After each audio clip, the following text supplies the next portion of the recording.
जह्नी को तो आपण बहुत थर बहुत प्रकारिया खाइथिबे किंतु एई थरे एमिति माने मो उपाय रे जह्नी सोयाबीन आ आलू को करंतु आंगुठी चाटी खाइबे रोटी भात परोटा पूरी सब थरे बहुत बढ़िया लागिबो। तो चलंतु तैयारी करिबा। प्रथमे सोयाबीन को गरम पानी रे बतुरेई दबा ताकू रखि नबा साइड रे से जेतले सोयाबीन फुलिबा जाए।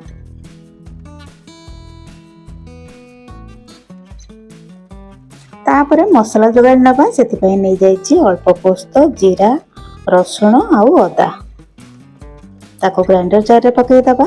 एठी मो अल्प खंड नड़िया नेछि दुटा सुखिला लंका नेछि आकु चिकनिया पेस्ट गोटे बनेकी नै आसीबा।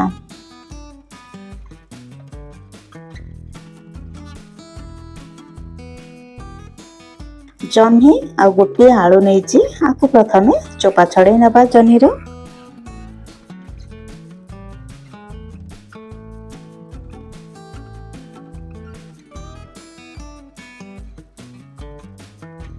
ये चोपा छड़े सारा पर टिके टिके मोटा करके मु काटी कहीं जह्नी तो बहुत जल्दी सीझी जीव। प्रथमे एमती गोल गोल कर काटी नबा तापरे केवल मझिरु दीफाळ कर नबा आउ बेसी छोट करबानी।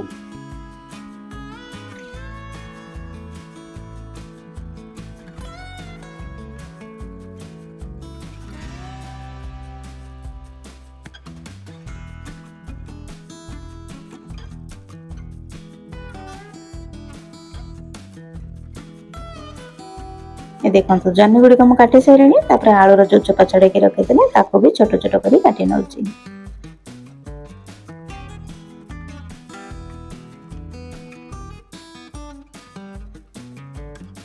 जदि मो वीडियो गुडी आपन को पसंद आछि त निहाती भाबे चैनल को सब्सक्राइब करिवे वीडियो को लाइक करिवे कमेंट करिवे और शेयर मते करिवे। देखंतु एठी जह्नी आलू भल से काटी देइछि। तापरे आको धोई नहीं आसीबा। तापरे एठी सोयाबीन टा पूरा बढ़िया से फुली जाइछि और ठंडा भी हो जाइछि। ताको आमे चुपुड़ी की जह्नी आलू जो थरे रखिथिले से थरे रखिबा।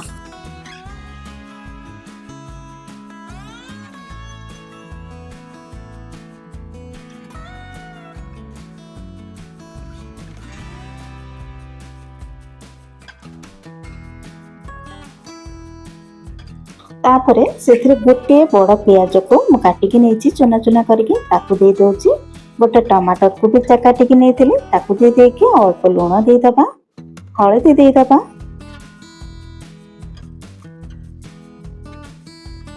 टिके लंका गुंड दे दबा काना हमें लंका बाटी थिले मटी काश्मीरी रेड चिली दे देइतिले। तो आउ अल्प धनिया गुंड देके अल्प टिके सोरिष तेल दे दबा। एठी मु भल फ्लेवर पाई मैगी मसाला देइछि। आपण आ जगह चिकन मसाला मीट मसाला बा गरम मसाला भी दे परिबे।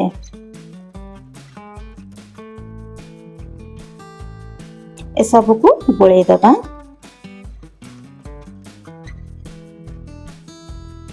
एठी मो मसाला पकाया भूली जाइथिली मु एका बेले के मसाला एथिरे ही पकाई दउछि।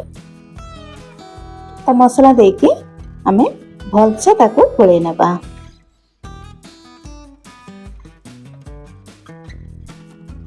10 रु 15 मिनिट भितर तरकारी रेडी हो जीवो। आपण निहाती भाबे ट्राई करिवे जदि हाथ रे समय नाही तो ये रेसिपी टाको थरे ट्राई करके देखंतु। तो जह्नी आ सोयाबीन रे बहुत टेस्टी लागिबो। तापरे आकु कर दबा फ्राई करिबा सेति पय सोरिष तेल जीरा आ हेंगु केवल नेछि। तापरे जो मैरिनेट करके रखिथिले आमे जह्नी आलू को ताको पकई दबा। बस काम एतिकी।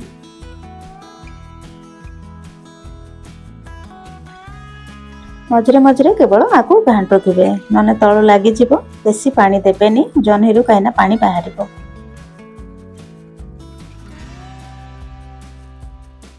देखु जह्नी धीरे धीरे जिते सीझा आरंभ कर से पानी ऑटोमेटिक हो आंच को केबे भी हेले हाई फ्लेम रे देवेनि पूरा मीडियम टू लो रे ही देवे कहीं ये सीझा सह मसला भी सीझी ता टेस्ट से ही बाहर। आपण आ ऊपर कंचा लंका धनिया पत्र सब दे परिबे। आकु मझे मझे एमती घोड़े घोड़े की एमती खाली कषि नौतबा। देखो ये पूरा रेडी हो गलानी। आउ किछि समय केवल आपन जदि एतिक रे बाहर करिया कथा बाहर कर देबे। लीड को बाहर करके 2-3 थर लेउटै थिले। ता आपन जदि टिके झोलझोलिया पसंद तो एतिक रे ही बाहर कर दे। मु आ टिके सुखा करी नै जे आकु आ किछि समय घोड़े देकी तापर आपन को देखौची। देखंतु